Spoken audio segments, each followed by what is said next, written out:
창세기 10장 보시겠습니다. 창세기 10장에는 노아의 족보에 대해서 말씀하고 있습니다.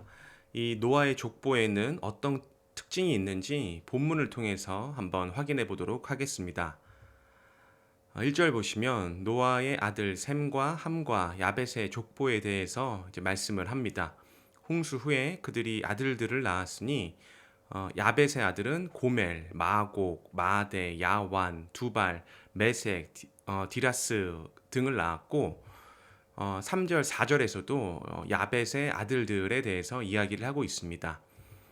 이들로부터 여러 나라 백성으로 나뉘어서 각기 언어와 종족과 나라대로 바닷가의 땅에 머물렀다라고 하면서 야벳의 후손들이 바닷가를 근거로 해서 번성하고 있는 모습을 보여주고 있습니다. 이는 하나님이 노아에게 언약을 하신 대로 생육 번성하라고 하시는, 그리고 땅을 정복하라는 그 언약에 기초하여 예언이 언약이 성취되는 모습을 증거하고 있습니다. 6절에는 이제 함의 아들들에 대해서 말씀하고 있는데 구스, 미스라임, 붓, 가나안 등을 낳았는데 이제 구스의 아들들에 대해서 이야기를 합니다. 구스의 아들 중에서 주목할 사람은 이제 8절의 니므롯입니다. 이 니므롯은 뭐 반역자 이런 뜻을 가지고 있는데 그에 대한 평가는 세상의 첫 용사고 여호와 앞에서 용감한 사냥꾼이라고 합니다. 첫 용사라고 할 때 이 첫"은 대표성을 가지고 있습니다. 대표적인 의미인데 이 니므롯은 아주 용사의 대표적인 모습이다.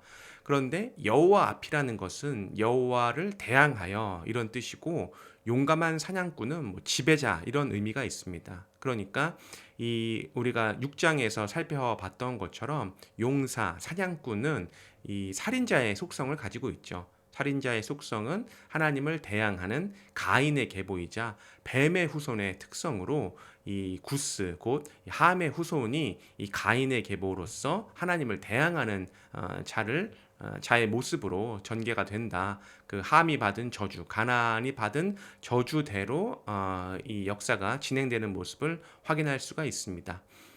속담에 이르기를 아무는 여호와 앞에 니므롯같이 용감한 사냥꾼이로다 하더라, 이렇게 하는데 아무라는 것은 뭐 사람들이 말하길 이런 뜻입니다. 그래서 이 니므롯이 여호와를 대적하는 대표적인 인물로 묘사가 되고 있습니다. 10절 보시면 그의 나라는 시날 땅의 바벨과 에렉과 악갓과 갈레에서 시작됐다고 하죠. 이 바벨 지역도 이 11장에 전개되는 바벨탑의 그 사건이 발생하는 지역을 가리킵니다. 또 12절 보시면 니느웨와 갈라 사이에 레센을 건설했다고 하죠. 이는 큰 성읍이라고 하는데 여기서 성읍이라는 것은 하나님의 나라를 대변하는 하나님의 나라를 이렇게 반대하는 개념으로서 큰 성읍을 이루어서 인간의 나라를 형성을 하는 하나님을 대항하는 모습을 가리키고 있습니다. 13절도 계속해서 그 함의 후손들에 대해서 이야기하는데 마지막에 보면 블레셋이 나오죠. 이 블레셋도 훗날 이스라엘을 괴롭히는 대표적인 민족 중에 하나입니다. 15절부터 가나안에 대해서 설명을 하는데 이 가나안의 후손들이 뭐 등장을 하죠. 헷을 낳고 여부스와 아모리 이런 족속들도 전부 다 이 가나안의 칠족속의 모태가 되고 이들도 훗날 이스라엘을 괴롭히는 대표적인 민족이 됩니다. 19절에서는 이제 가나안의 경계에 대해서 이야기를 하고 또 20절에 이들은 함의 자손이라 각기 족속과 언어와 지방과 나라대로 이제 함의 자손들도 번성하는 모습을 확인할 수가 있습니다. 21절에서는 셈의 후손들에 대해서 이야기를 합니다. 22절, 23절 마찬가지로 이제 셈의 아들들의 이름을 밝히고 있으며 24절, 25절 보시면 에벨은 두 아들을 낳고 하나의 이름을 벨렉이라 하였으며 그때의 세상이 나뉘었다라고 합니다. 그러면서 벨렉의 아우의 이름은 욕단이라, 이 욕단의 아들들에 대해서 26, 27, 28, 29절 소개하고 있는데요. 중요한 것은 벨렉 때 세상이 나뉘었다고 하죠. 11장에 보면 이 벨렉의 후손에 대해서 다시 한번 언급이 됩니다. 근데 그때는 벨렉의 아우 욕단에 대해서 이야기를 하는 것이 아니라 벨렉의 아들 르우에 대해서 이야기를 합니다. 그리고 그 르우의 후손으로 아브라함이 출생을 합니다. 그러니까 그때 세상이 나뉘었다라는 말은 이제 똑같이 셈의 후손으로 왔지만 벨렉 이후로는 이 르우를 통해서 욕단이 아니라 르우를 통해서 이 셈의 계보가 전개되고 또 아브라함이 온다라는 사실을 우리는 알 수가 있습니다. 30절은 이제 지역적인 경계를 설명을 하고 있고 31절 이들은 셈의 자손이니 그 족속과 언어와 지방과 나라대로였더라.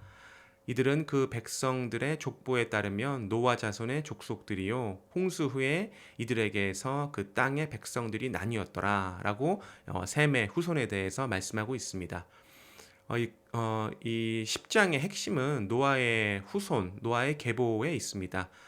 셈과 함과 야벳은 각기 땅을 정복하면서 번성을 합니다. 이것은 하나님이 노아에게 언약하신 그 내용이 성취됨으로써 여호와 하나님이 살아계신다, 존재하신다라는 사실의 증거가 됩니다.